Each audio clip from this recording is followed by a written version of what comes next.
कश्मीर घाटी के शहर बारामूला से एक एक करके स्कूल के न जाने कई बच्चे गायब हो रहे हैं। पर मामला तब सुर्खियों में आ जाता है जब शहर के लोकल एमएलए का बेटा भी एक जादुई शो के दौरान गायब हो जाता है। मामले की इन्वेस्टिगेशन के लिए डीएसपी रिजवान तुरंत बारामूला पहुंचते हैं और इस इन्वेस्टिगेशन के दौरान ये कहानी घूम के पहुंचती है कश्मीरी पंडितों पर हुए उस जुल्म की ओर जो आज से कई सालों पहले उन पे कश्मीर घाटी में हुआ था। कहानी सुनाते सुनाते ही मेरे रोंगटे खड़े हो चुके हैं, तो यकीन मानिए जब आप ये कहानी देखेंगे आपके होश उड़ जाएंगे। तो आइए बिना देर किए चलते हैं हमारी आज की कहानी बारामूला की तरफ। आज बारामूला में रंगारंग कार्यक्रम चल रहा है। शहर का एक मशहूर जादूगर अपना अगला शो लेके आज लोगों के बीच फिर से आ चुका है। अगला मैजिक दिखाने के लिए लोगों की भीड़ में से एक बच्चे को बुलाया जाता है, लेकिन उस जादूगर ने जैसे ही उस बच्चे को बक्से में बंद किया तो बक्सा खोलने के काफी देर बाद भी वो बच्चा सामने नहीं आया। जादूगर के साथ साथ अब आसपास के लोग भी परेशान हो जाते हैं, लेकिन काफी दिन बीत जाने के बाद भी बच्चे का कोई नामो निशान नहीं है। अब मामले की इन्वेस्टिगेशन करते हुए पुलिस वालों ने उस जादूगर को तो हिरासत में ले लिया, लेकिन जादूगर के पास भी कोई जवाब नहीं कि आखिर वो बच्चा गया कहाँ। अब क्योंकि गायब हुआ बच्चा बारामूला के एक्स एमएलए का बेटा शोएब है, इसलिए ये मामला अब काफी गर्म हो चुका है। मामले को संभालने के लिए स्पेशल तौर पे डीएसपी रिजवान को बुलाया जाता है। रिजवान एक होनहार पुलिस ऑफिसर हैं, इसलिए बच्चे को ढूंढने की जिम्मेवारी अब उनके कंधों पे है। अब केस के लिए यहाँ ट्रांसफर तो रिजवान का हो गया, लेकिन अब उन्हें बारामूला के एक पुराने घर में अपने परिवार के साथ शिफ्ट होना है। लेकिन अफसोस की बात कि उनकी बेटी नूरी को ये घर बिल्कुल पसंद नहीं आया। लेकिन फिलहाल रिजवान का सारा ध्यान केस पे है, इसलिए नूरी की बातों को इग्नोर करते हुए वो सीधा पुलिस स्टेशन पहुंचते हैं।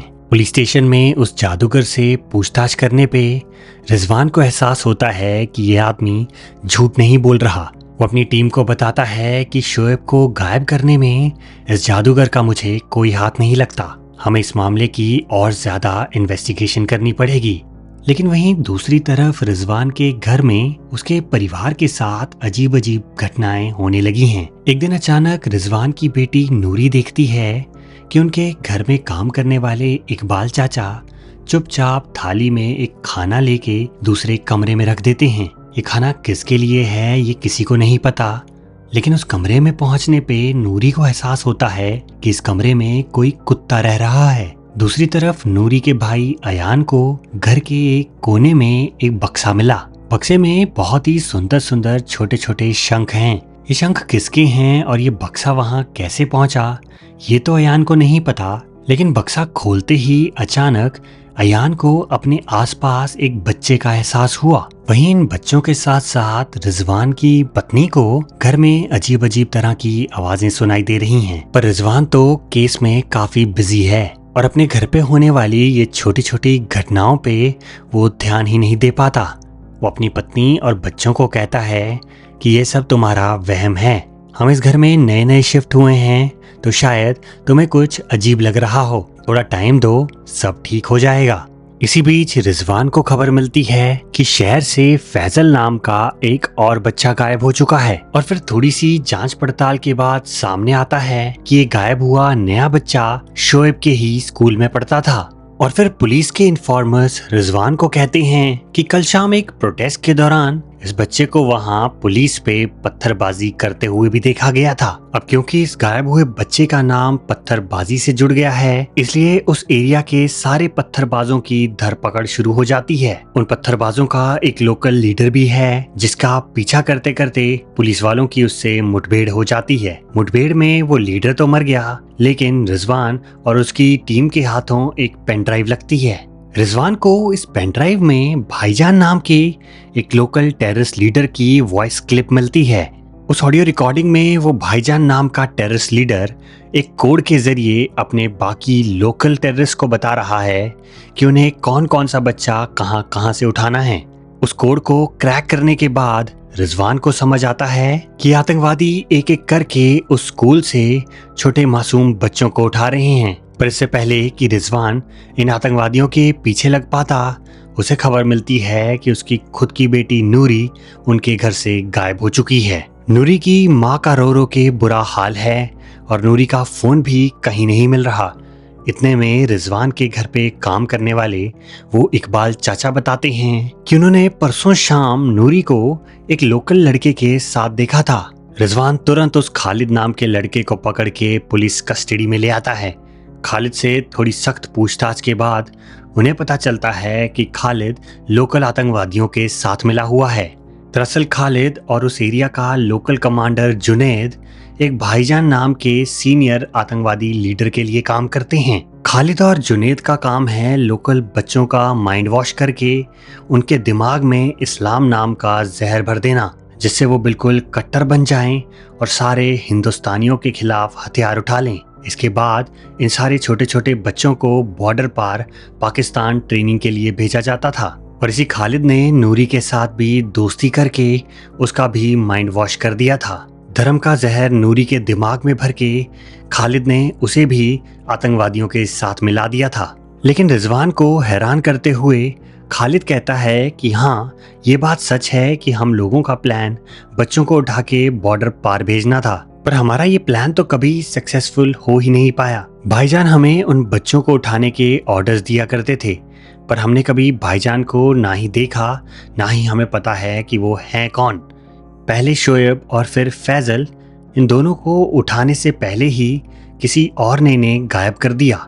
ये दोनों गायब हुए बच्चे और तुम्हारी बेटी नूरी हमारे पास नहीं। हमें लगा था कि आर्मी वालों ने इन्हें गायब किया है, पर अगर तुम लोग भी उन्हें ढूंढ रहे हो तो फिर वो लोग आर्मी वालों के पास भी नहीं। खालिद की ये बात सुन के रिजवान के साथ साथ सारे पुलिस वाले भी कंफ्यूज हो चुके हैं। आखिर वो बच्चे गायब कैसे हो गए और उनका कोई सुराग क्यों नहीं मिल रहा, और अगर ये आतंकवादी सच बोल रहा है तो फिर वो बच्चे हैं कहाँ। अब इन गायब हुए बच्चों को कोई एक कड़ी अगर जोड़ती है तो वो बारामूला का स्कूल है जहाँ ये सारे बच्चे पढ़ा करते थे। स्कूल की प्रिंसिपल जैनाब से बातचीत करते हुए रिजवान को पता चलता है कि वो आतंकवादी खालिद और उसका लीडर जुनैद स्कूल के पास अक्सर कई बार देखे गए हैं। खालिद को तो आपने पकड़ लिया, लेकिन मैंने परसों ही जुनैद को स्कूल के एक बच्चे से बातचीत करते हुए देखा है। अब ये बात सुन के रिजवान को समझ आता है कि कहीं जुनैद उस बच्चे को भी बॉर्डर पार तो नहीं भेजना चाहता।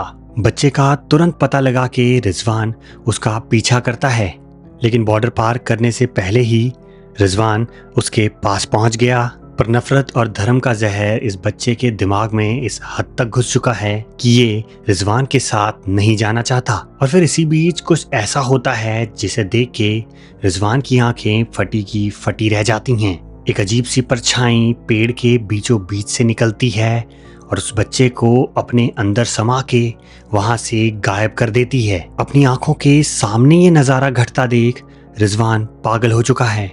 उसे नहीं समझ आ रहा कि ये क्या हो रहा है। वहीं इसी बीच दूसरी तरफ रिजवान के घर पे उसकी पत्नी को वो आवाजें अभी भी सुनाई दे रही हैं। आवाजों का पीछा करते करते वो घर के अंदर एक बहुत ही सीक्रेट तरीके से छुपे हुए दरवाजे तक पहुंचती है और फिर दरवाजे के अंदर उसे दिखाई देती हैं भगवान शिव जी और हिंदू देवी देवताओं की कई मूर्तियां। और गाइस, ठीक इसी मौके पे फिल्म में बैकग्राउंड में कश्मीरी भजन चलता है। ये भजन कश्मीरी पंडितों द्वारा भगवान शिव की पूजा पाठ के दौरान सुना जाता था और इसे इस मौके पे यहाँ डाल के डायरेक्टर ने तो रोंगटे ही खड़े कर दिए। रिजवान की पत्नी गुलनार को समझ आता है कि ये पुराना घर पहले किसी कश्मीरी पंडितों का हुआ करता था। दीवारों पे वो देवी देवताओं की तस्वीरें हैं। हिंदी और संस्कृत में कई सारे भजन लिखे हुए हैं। भगवान शिव के शिवलिंग भी हैं। मतलब कश्मीरी पंडितों का ये घर उन्हें मजबूरन पुराने दौर में छोड़ के जाना पड़ा होगा। और अब धीरे धीरे कहानी साफ होने लगी है। घर से वो अजीब अजीब तरह की आवाजें सुनाई देना, औरत और बच्चों की आवाजें आना, ये कोई इत्तेफाक नहीं था, बल्कि ये वही कश्मीरी पंडित परिवार था जो रिजवान और उसके परिवार के रहने से पहले इस घर में रहा करता था। रिजवान की पत्नी की आंखों के सामने सारी पिक्चर क्लियर होने लग जाती है। उसे यहाँ सुपर नेचुरल ताकतों के होने का एहसास हो रहा है और इसी बीच उसकी आंखें बंद होती हैं और उसे एक दूसरी दुनिया में वो सारे गायब हुए बच्चे दिखाई देते हैं। इन्हीं बच्चों के साथ उसकी बेटी नूरी भी वहीं बैठी हुई है। रिजवान घर पहुंचता है और गुलनार उसे ये सारी बातें बताने लग जाती है। पहले तो रिजवान को ये भूत प्रेत की बातों पे यकीन नहीं हो रहा, पर इसी बीच उस कश्मीरी परिवार की एक आत्मा उनके बेटे अयान के अंदर आती है और उन्हें सारी कहानी बतानी शुरू करती है। और यहाँ कहानी में एक छोटा सा फ्लैशबैक शुरू होता है। आज से काफी सालों पहले ये घर एक कश्मीरी पंडित डॉक्टर कमलनंद सपरू का हुआ करता था। डॉक्टर साहब यहाँ अपनी पत्नी मानसी, एक बेटी ईला और एक बड़े बेटे शरद के साथ रहा करते थे। एक रात अचानक कश्मीर का माहौल खराब हुआ और कश्मीर के आतंकवादियों ने एक एक करके कश्मीरी पंडितों के घरों पे हमला कर दिया। डॉक्टर कमल उस रात अपने बेटे शरद का इंतजार कर रहे थे। उनके घर में काम करने वाले इकबाल चाचा नाम के वो नौकर डॉक्टर कमल को कहते हैं कि इससे पहले कि आतंकवादी यहाँ पहुंचे, आप तुरंत यहाँ से भाग जाइए। पर डॉक्टर अपने बेटे शरद के बिना कश्मीर छोड़ के नहीं जाना चाहते थे। वो शरद का इंतजार कर ही रहे होते हैं। अचानक उनके घर आतंकवादी आ धमकते हैं। डॉक्टर की पत्नी मानसी और उनकी बेटी ईला तो एक कमरे में जाके छुप जाते हैं और डॉक्टर साहब उन आतंकवादियों को समझाने में लगे हैं। अपनी बेटी को बचाने के लिए मानसी उसके बाल काट देती है। इन दरिंदों के सामने गिड़गिड़ा के डॉक्टर कमल अपने परिवार की जान की भीख मांगते हैं, पर इन पे उनके आंसुओं का कोई असर नहीं होता। डॉक्टर कमल को गोली से मारने के बाद ये लोग मानसी और उसकी बेटी ईला को ढूंढने लग जाते हैं। काफी देर तक इन आतंकवादियों को जब डॉक्टर की बीवी और वो बच्ची नहीं मिली, तो अचानक दरवाजे पे उस छोटी बच्ची ईला की एक दोस्त आती है, जिसे देख के ईला की माँ ने दरवाजा तो खोल दिया, पर उसी के पीछे आतंकवादी छुपे हुए थे। तो देख रहे हैं आप किस हद तक उस छोटी बच्ची जो ईला की दोस्त थी, उसका भी माइंड वॉश कर दिया गया और उस छोटी बच्ची ने इन दो माँ बेटियों को भी मरवा दिया।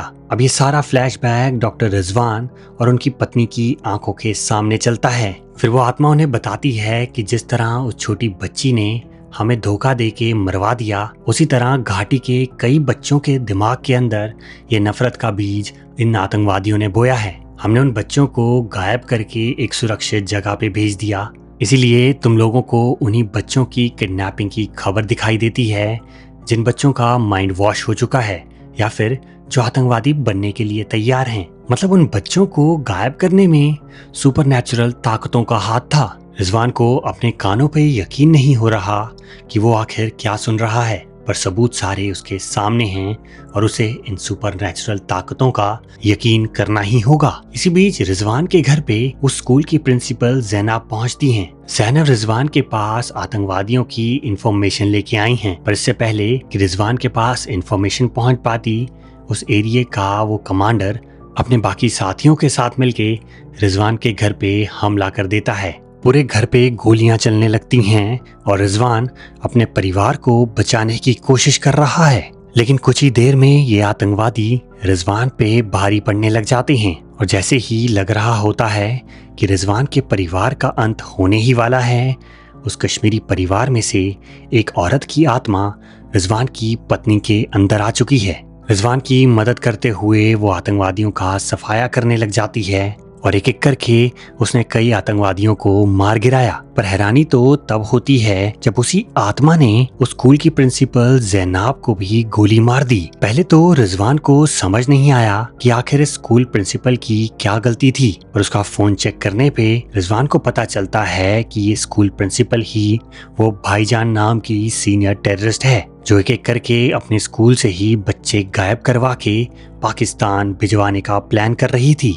और ये जैनब कोई और नहीं बल्कि वही छोटी बच्ची है जिसने ईला, उसकी माँ और उसके पिता यानी कि वो सारे कश्मीरी पंडित के परिवार को मारने में आतंकवादियों की मदद की थी और अपने दिमाग का ये जहर वो बाकी घाटी के बच्चों के अंदर भी भरना चाहती थी। इसके बाद थोड़ी देर में एक एक करके वो सारे बच्चे वापस आने लग जाते हैं। शायद अब उन आतंकवादियों का साया इन बच्चों के सर से उठ चुका है, इसीलिए उन आत्माओं ने इन्हें रिहा कर दिया। और इसी रिहाई के साथ हमारी ये आज की कहानी यहीं खत्म हो जाती है। आपको ये कहानी अगर पसंद आई हो तो वीडियो को लाइक और चैनल को सब्सक्राइब करना बिल्कुल ना भूलें, क्योंकि मैं ऐसी ही कहानियाँ इस चैनल पे लेके आता रहता हूँ। अब मैं आपसे मिलूंगा एक नई वीडियो में नई कहानी के साथ। तब तक के लिए बाय।